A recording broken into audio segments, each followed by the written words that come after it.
Ibihe byiza banyarwanda banyarwandakazi, mbifurije amahoro y'Imana ngakomeze abane namwe impande zose muherereyemo, waba uri mu Rwanda cyangwa se uherereye hanze yarwo. Nkwifurije kugira ngo ukomeze umererwe neza cyane, nguhaye n'ikaze kuri Admount New. Ahangaha tugenda tuganira amakuru acicikana ku mbuga nkoranyambaga ndetse n'ibigenda bivugwa cyane muri entertainment nyarwanda cyangwa se muri showbiz nyarwanda nyine muri rusange. Nibyo tugenda tugarukaho umunsi ku wundi. Niba bwa mbere ugeze hano tuguhaye ikaze, kandi mu by'ukuri turakwinginze ngo ufate amasegonda atageze no kuri 3 n'amasegonda 2 gusa, ukande ku jambo subscribe kugira ngo wiyongere mu muryango w'abarenga 10,000 dufite. Nguhaye ikaze rero cyane. Uyu munsi rero tukaba tugiye kugaruka kuri umukinnyi wa filime cyane ukunzwe n'abatari bake kuri iyi mihanda, yitwa Irunga Roger, afite imyaka 52. Abantu benshi rero ku mbuga nkoranyambaga mwamumenye cyane nka Tukuwote. Uyu nguyu yamenyekanye cyane muri filime y'Abamenya series, ni filime yakinnye igakundwa cyane ikanarebwa n'abantu benshi cyane, ndetse n'ubu ngubu ikaba igikomeje kurebwa cyane kandi akaba agikomeje no gukinamo. Gusa ntabwo ari iyi filime yagaragayemo yonyine nk'uko yabyitangarije. Yatangaje ko amaze gukina muri filime zirenga filime 161 nizo filime amaze gukinamo. Uyu rero Tukuwote akaba agize imyaka rwose 52, ataratereta, niko nabivuga, naho atarashaka umugore, kuko yigeze guteretaho ariko nanone ategura n'ubukwe, hanyuma ngo ubukwe buza gupfa. Ariko ku myaka ya 52 ubu ngubu rwose nta mugore arashaka, nta n'agatekerezo ko kuba mu myaka yashize ndagavuga ati ngiye kumuzana, wenda nyine ngaho ndi kuvuga agifite mu myaka 30 n'ingahe 40, ntago yigeze nyine yagira icyo gitekerezo cyane.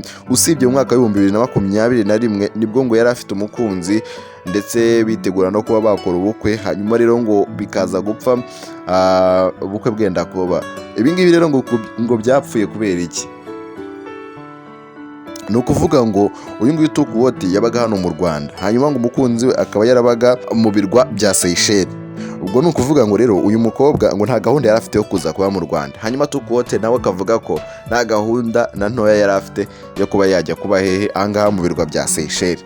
Ibi ngibi rero ngo byaje gutuma guhuza byanga, birangira batandukanye. Ahangaha hari mu mwaka wa 2021, ariko urumva n'ubundi yari afite mu myaka 40 ingahe, ubwo ni imyaka nka 48.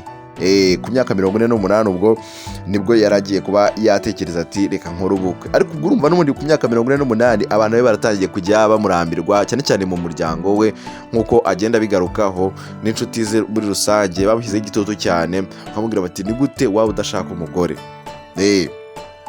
Ibyo ngibyo rero bisa nkaho bitagenze neza, bigasa nkaho byanze. Tukuwote rero ngo yakomeje n'ubundi guhita yongera yisubirira muri bwa buzima. Abantu barongera bavuga ati none se niba adashatse umugore ntanaterete n'undi mukobwa, ubwo ni ukuvuga ko ibintu bimeze bite? Tukuwote nanone avuga ko noneho yigeze gutumirwa na mushiki we, aramutumira amubwira ati ngwino mu rugo tuganire. Hanyuma Tukuwote aragenda, ngo baricara baraganira, amubaza ati se kuko uvugishije ukuri uri muzima cyangwa ufite ikibazo tuzakuvuze? Tukuwote aramubwira ati nyamara agende muzima kandi ni ukuri rwose, umunsi umwe nzakwemeza. Amubwira ati nta kibazo rero, nubwo mbwiye ko uri muzima reka nkureke ntacyo, genda uzanyemeza, ariko ugimeze vuba rwose, ibi bintu bimaze kurambirana, byararambiranye ku myaka ya 50 ntabwo rwose bari ibintu by'i Rwanda. Hanyuma Tukuwote noneho aragenda, ngamara iminsi rero arongera aterera iyo ngiyo. Mushiki we aravuga ati bya bintu rero umuhungu wacu ashobora kuba atari muzima, reka tugerageze tumutestinge turebe. Arangije rero ngatumira umukobwa, aramuzana amwicaza mu rugo, nyine aramutegura, byose birarangira, nyine bapanze nyine iyo gahunda. Arangije atumira Tukuwote, aramubwira ati unsure, ngwino mu rugo unsure, hanyuma tuganireho. Arongera aragenda nyine kwa kundi, asanga yamuteze nyine agatego k'umukobwa ngo bahure iki. Tukuwote rero hanyuma akihagera ahita bikeka, nyine ahita bikeka, abona n'umukobwa nyine barabimenye, ngakibibona nyine yumvise abiketse ahita ahaguruka ariruka. Uri kumva icyo kintu? Tukuwote ngo yarabibonye ahita ahaguruka ariruka rwose, nkamaguru arayabangira ingata, ava mu nzira akuramo umutwe. Hanyuma mushiki we aravuga ati ngaho ndebera rwose. Arangije aza kumama aramubwira ati sinakubwiye ko utari muzima koko? None se ubu noneho sinkwiboneye? Ibi ngibi nabikoze mbishaka, naguteza agatego mbishaka ngira ngo ngenzure koko niba uri muzima cyangwa se udafite ikibazo. ariko rwose ubu ngubu ndabyemeye, ikibazo uragifite. Hanyuma rero urumva Tukuwote ngahita atangira ibintu byo kwihagararaho amubwira ati nari nayimenye ko wandiza agatego kandi ngewe ibintu byanjye mba nabipanze, ntago nahita ngwa muri ako gatego kameze gutyo. Amubwira ko rwose nta kibazo afite rwose, akomeza kugenda yihagarara avuga ati nta kibazo mfite kandi ngewe umunsi umwe nzakwemeza. Ibi ngibi rero byarakomeje nyine birarambirana, urumva mu muryango cyane bamushyizeho igitutu cyane, noneho abavandimwe be, bakuru be, barumuna be bamubwira bati ubu sibi ni ibiki, natwe ko dushaje, wowe noneho ubu ngubu imyaka 52 uri kumva bimeze bite? Kubera icyo gitutu rero Tukuwote yamaze gutangaza ko ubu ngubu noneho yavuye ku izima, yemeye noneho kuba yashaka umugore, kuko noneho ubwo yaganiraga n'itangazamakuru yaje kwemera ko agiye gushaka umugore. Yavuze ko mu ntangiriro z'umwaka utaha, noneho urumva naho nta nubwo ari muri uyu mwaka, yavuze ko ari mu ntangiriro z'umwaka utaha 2026 nyine, ariko avuga ko muri uyu mwaka wa 2025 mu mpera zawo ziragera, turi kubona utuntu nyine tw'utumenyetso tugaragaza ko ubukwe rwose mu mwaka utaha, ngo mu ntangiriro zawo ubukwe bwa Tukuwote hanyuma uraza gutaha. Hari n'abantu none bavuga bati ibingibi ni ukwikiza itangazamakuru, ibingibi ni ukwikiza abantu n'igitutu cyinshi cyo kugira ngo abantu babe bamuretse, bavuga bati rwoko mubona Tukuwote afite gahunda.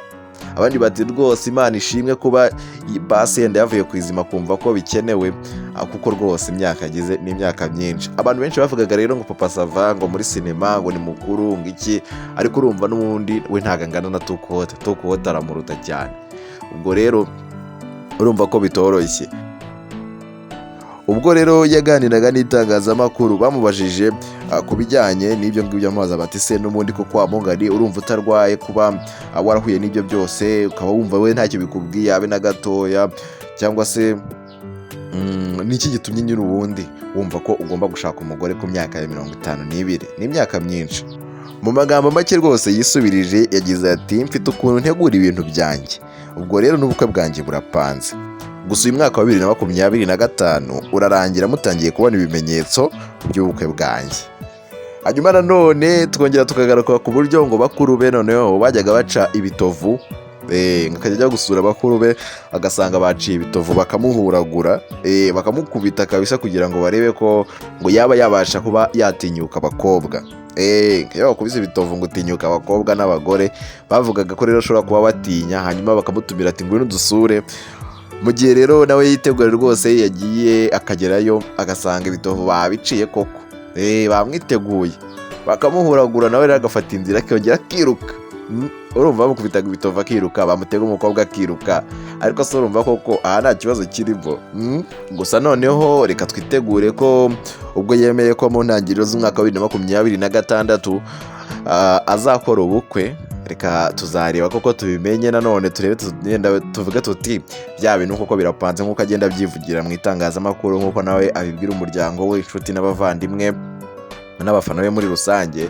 Reka twitegure wenda basi tuvuge tuti mu mwaka wa 2026 tuwutegereze turebe ko araza gukora ubukwe, kuko iki ngiki ni ikibazo kitoroshye. Imyaka 52 ntabwo biba byoroshye. Rero ngayo nguko niyo biri kugenda bivugwa kuri iyi mihanda umunsi ku wundi, nibyo ngenda ngutegurira, hanyuma tukagenda tubiganiraho umunsi ku wundi. Nuko nibyo dukora, ukande kuri subscribe, hanyuma unayisharinge ku bantu bawe ku mbuga nkoranyambaga, by'umwihariko abantu bakunda Tukuwote, abantu bakunda sinema nyarwanda, bumuzi cyane muri bamenya muri filime nyinshi. Urumva filime 161 ni filime nyinshi yakinnyemo, nta kuntu waba utamuzi. Ngayo nguko rero reka duhurire mu bindi biganiro.